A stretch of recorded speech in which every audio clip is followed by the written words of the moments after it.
welcome back to my YouTube channel. My name is Anu Joshi and I'm a real estate broker based in Toronto in the GTA. I'm super happy to be hosting a 3-part health and wellness series with Dr. Manjiri Nadkarni. Dr. Nadkarni is an Ayurvedic MD, a registered holistic nutritionist, and a certified base allergy consultant. She's also an international speaker and educator, and her mission is to educate and empower women using the superpower of Ayurveda to help them heal from within. She specializes in integrating ancient Ayurvedic medicine with modern holistic nutrition, and we're super excited to be bringing you this 3-part series for realtors and entrepreneurs. Welcome, Dr. Nadkarni. Thank you so much for this opportunity. Thank you. Absolutely. Now, Dr. Nadkarni, I know you work with a lot of different types of clients, different patients. We'd really like to get your expertise and your tips and tricks for health and nutrition for realtors and other people that are in sort of high stress environments, entrepreneurs and the like. So what can you tell us about, food and nutrition sort of for these sort of professionals? See, food and nutrition is especially important for professionals who are busy, because that's one thing we tend to ignore because we're busy and then food takes a backseat or nutrition takes a backseat. But to support our busy lifestyles, to support our, brain work, because you're using so much of your brain capacity, you're using so much of your physical energy. So for each and everything, the food that we eat is supposed to give us the nutrients. Yes. The food that we eat is supposed to nourish our bodies as well as our minds. And it is one of the most important things. So in Ayurveda, we talk about food and medicine as the first medicine itself. Yes. And if you can control your diet, if you can control your nutrition, the diet, not in the terms of a restrictive diet, but if you control that, or if you optimize it, then you can do, really optimize your living and do any kind of work to your fullest. You can show up fully, you can empower yourself, if your back end like work is extremely good, it's like a website or something, when the back end is perfect, then the front end takes care of itself. So correct. If your food nutrition is good, then you can just go and thrive in the world. Absolutely. Yeah. Food and nutrition is of utmost importance. I know as a realtor myself and a lot of other realtors, we're on the road very often. We work, late nights, we end up skipping meals, we drink more coffee than we're supposed to. So what would be some of your tips on managing a really hectic and irregular eating schedule? So my first suggestion is at least one meal, right? If you can't have all 3 meals at fixed times, maybe pick one meal and make that your most important meal where you're getting all the nutritional requirements, and you're planning this meal in a way that you're getting enough proteins, you're also getting enough green vegetables which have lots of nutrients, and it's fresh fruit. So don't rely on energy bars or granola bars. Health food industry has a way of packaging foods and marketing them as healthy, but they might not be super healthy for you. Right. More natural you eat, the more closer to nature you eat, the better it is for you. And even just picking one meal. So if you are someone who works after 10 o'clock, if you see your clients after 10 in the morning, maybe that breakfast could be your main meal of the day. Right. For somebody who has a little bit, availability in the afternoon, you can make lunch your dominant meal, or so in Ayurveda typically we say lunch should be the biggest meal, because you are active throughout the day, and in the morning you haven't really woken up, your digestion hasn't kick-started. By afternoon, your digestive fire is at peak, so making that the biggest meal portion wise is good. But pick one meal and just make that, like, really focus on sitting down and eating, really focusing on the meal, not checking your emails while grabbing a bite, which we all do. We do. Guilty. Yeah. Yes. Yeah. So make one meal your healthiest meal and decide that this is the time you're going to be healthy, no matter what, and pick that every single day, choose that for every single day. Yeah. So then in terms of, having a meal, let's say that dinner time for a given entrepreneur, dinner time is there a set time where they can commit to eating a meal at that time? How late should the ideal dinner time be? So ideally before bedtime, you should not eat 3 hours before bedtime. And in Okay. Ayurveda, we like to have a nice early night as well. So by 10 o'clock, you should be retiring to your bed. Yes. I know it's hard with an entrepreneur lifestyle. I know it's really hard. Yeah. But morning, we believe that morning sunrise or even before sunrise is a magical time. Mhm. And that's the time where you can actually function so much better. So instead of doing all the paperwork late in the night, if you can just carry that, do it first thing in the morning, Right. then you have finished a chunk of work for the day. And you also feel fresh, you don't wake up groggy or you don't wake up feeling that, oh, I haven't had enough sleep. So that is extremely important. And dinner, ideally 6:37. If you Mhm. have a meeting or something, or if you have a meeting with clients, then having it at 8 is fine, but not Mhm. trying to go beyond 10 o'clock. Past 10 o'clock is really late. Right. And now, in terms of being on the go, when I have showings and offers and things like that, they're mostly in the evenings when buyers are available to go out or sellers are available to meet. This does impact the eating time, what you mentioned, 6:30 to 8 o'clock.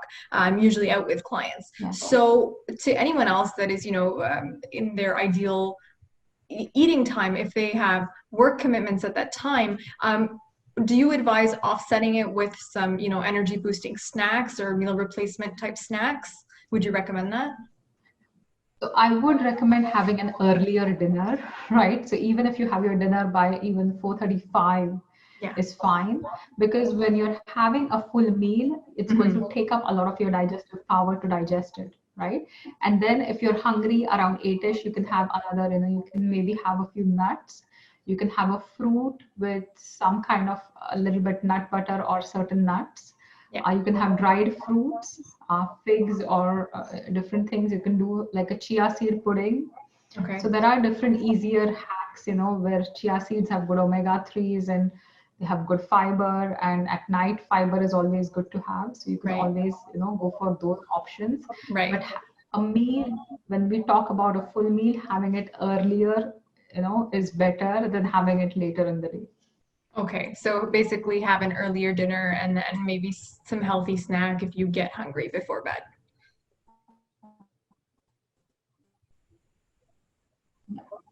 Yeah, and you have to make it work for your lifestyle or energy bar. So occasionally that's fine. Right. And one meal that's fine. Like if that's the only thing you can manage is, Yeah. oh, I have this protein shake which has everything, and that's the only thing I can manage, that's fine too. Yeah. But make sure the other meals you're trying to get as fresh fruits, vegetables as you can. So stick to fresh as much as possible. Yeah, and there are lots of options, like this freshie. There are like certain places like Pita Pit is something, you can grab on the go. You can get a bowl, you can add some vegetables. Yes. There are so many supermarkets with, fresh salads, like maybe having a small portion of a salad. It doesn't have to be raw. It can totally be like a cooked quinoa salad or something. Right. But just having some fresh food, because that gives you the life energy. That gives you what we call prana, right? Mhm. And that's going to give you that energy and enthusiasm as well.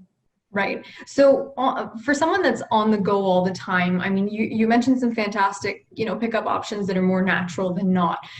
But oftentimes what we find is it's much easier to just grab a coffee from Timmy's or, have a bagel or a quiche or something like that, that's pre-cooked, or it's almost in the realm of fast food. What is the effect of that sort of fast food on the body? So there are two things we're going to talk about. Then one is we'll talk about coffee as such, right? So coffee is, especially the caffeine, is something that's giving you pseudo energy. So it's not true energy. It's giving you false energy by pushing your stress glands to function harder, right? Mm-hmm. And suddenly it makes you alert, but it puts your body into a state of fight flight. And if this keeps happening constantly, you tend to get really tired. A symptom could be, you have afternoon crashes. That means that your stress glands aren't functioning well. So most Right. people who need that pickup coffee in the afternoon are already suffering from effects of coffee, Oh no. right? Yeah. Or too much caffeine. Right. Yeah, so herbal teas are good replacements. Okay. When we talk about other foods like donuts, so sugar is another stimulant, and sugar is often going to lead you to crash after a while. You eat sugar, you feel this energy, but after half an hour or whatever time it takes your body to secrete that insulin, you're going to crash. Right. So that's energy. It's making you crash later on. But if you have something that's healthy, maybe you grab some nuts, you grab some dried fruits, and you can make packets and just keep it in your, lunch pail. Yeah. I tell all my clients who are on the road a lot to carry like a lunch pail with lots of snacks. You can have tiny containers and add some nuts. You can add some dried fruits. Yes. You can make those chia puddings as well. Right. Different options, roasted nuts, or something like even roasted chickpeas. They can be really good snacks and they'll sustain you. One thing to note is, I work a lot with food sensitivities. So people could be allergic or sensitive to wheat. You Yes. could be sensitive to gluten. You could be sensitive to milk. So in such circumstances, when you eat the food, you start feeling tired or depleted in half an hour to an hour. And that's a sign that you're reacting to it. So that's when you should be a little more conscious about getting that bagel, or getting that croissant, or having a donut, because if you're reacting to certain things, you don't want to put it into your body. Right. So what are the sort of things that people should look out for? I mean, these are things I don't know, but I probably don't even pay attention to my body, when I'm on the go as much. So what are some things that you can look out for to see if you're reacting a certain way to certain foods?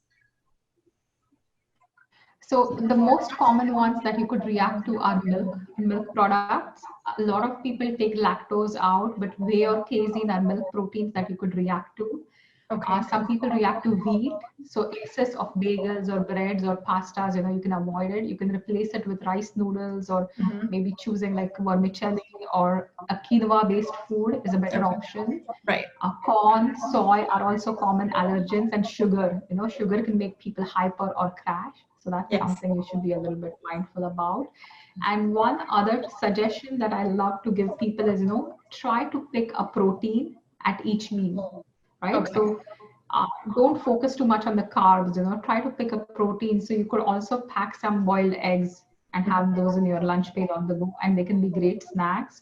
Right. You can make those egg muffins, the omelets and muffin tins with adding all the vegetables, and have it grab and go. So there are lots of different options, but if you choose this protein, it's going to keep you sustained for a long time. You're not going to feel tired. You're not going to get hungry in the next up to an hour. So it keeps you full for at least 2 to 3 hours. So it could be eggs, it could be chicken. For vegetarian or vegan options, you could use beans. It could be chickpeas or kidney beans, or quinoa. So there are different options available, but focus on protein at each meal to keep you sustained if you're not sure when you get to eat the next time. Right. So even for snacks, then you would recommend focusing on protein-based snacks versus carbohydrate-based snacks. Yeah. Yeah. So something like roasted chickpeas, you can either make it at home, or there are a lot of commercial preparations, or even nuts, Yes. So try not to grab more than a handful. Like snacks are snacks. They are not whole meals. So you can't eat a bag of almonds. Of course. They're not going to sit well. Of course. But protein-based nuts or protein-based snacks are going to keep you full for a long time. Okay, that's fantastic. And I know you mentioned a little bit about, we touched on coffee and the effects of coffee. Now, a lot of professionals, not just realtors, but a lot of people that are on the road in sales, for example, we're famous for, having a cup of Starbucks or Timmy's in our hand at all times. So question is, coffee and tea, how much is really too much in a day? So that really depends for someone who's extremely tired, right? So in Ayurveda, we look at different body types. That's the first thing. So for certain people, they need something to kickstart, but they're not getting a lot of negative effects of coffee, right? So coffee is not a poison for everyone. Okay. But if you are having anxiety, or if you're an anxious person, or if you're extremely tired, if you're losing muscle mass, if you're crashing in the afternoon, if you're losing your sleep, that is the time you should avoid coffee altogether. 1 to 2 cups generally for people who are not having the side effects of coffee or are over caffeinated is fine. Right. And over caffeination also serves like it stimulates your nervous system. So some people are just hyper vigilant or they just end up being like hyper reactive, right? That's when you should minimize coffee. But for everybody else, a cup occasionally is fine. Having Starbucks in your hand, if you're doing it for fashion purposes, it's different. But if you're drinking it Right. constantly, not Right. the best option. Yeah. Okay, so it shouldn't be a daily thing even for depending on your body type. For kaphas, we look at 3 body types. So there are people who have dominance of wind energy, which we call the vata types, who are lean and thin and constantly on the go. And these are naturally anxious people. So for them, caffeine is like an absolute no. Okay. The other ones are fire kinds, who are like really focused, and they typically don't need any stimulants because they already are really focused and know what to do, Right. And the third ones are the kapha kinds, or the energy of the moon is what we say. So they are a little slow to start. So they need a kickstarter. But once you kickstart them, then they keep going on and on. Yeah. So for these people, they need coffee. I'm one of those, right? So I love my coffee. Yeah. I don't overdo my coffee. I don't have it every single day, but I enjoy a cup of coffee. I enjoy a cup of really good coffee, and that's totally fine. So in Ayurveda, again, there's no one food that's absolute poison. Right. You have to look at your lifestyle. You have to look at your diet, and then accordingly, you have to plan your meals and lifestyle. Absolutely. So thank you, Dr. Nadkarni, for offering these, this insight and the wonderful tips for us realtors or salespeople or entrepreneurs that are on the go. To any of the viewers, if you guys have any questions about Ayurveda or about nutrition, feel free to reach out to Dr. Nadkarni. I will put all of her information, her social media links, her website, everything below. You can also leave your comments and questions down below. We'll do our best to answer them. Thank you very much for watching our first part of the 3-part series on health and wellness, and we'll see you on the next one. Thank you, Dr. Nadkarni. Thank you. Thank you so much for having me. Thanks.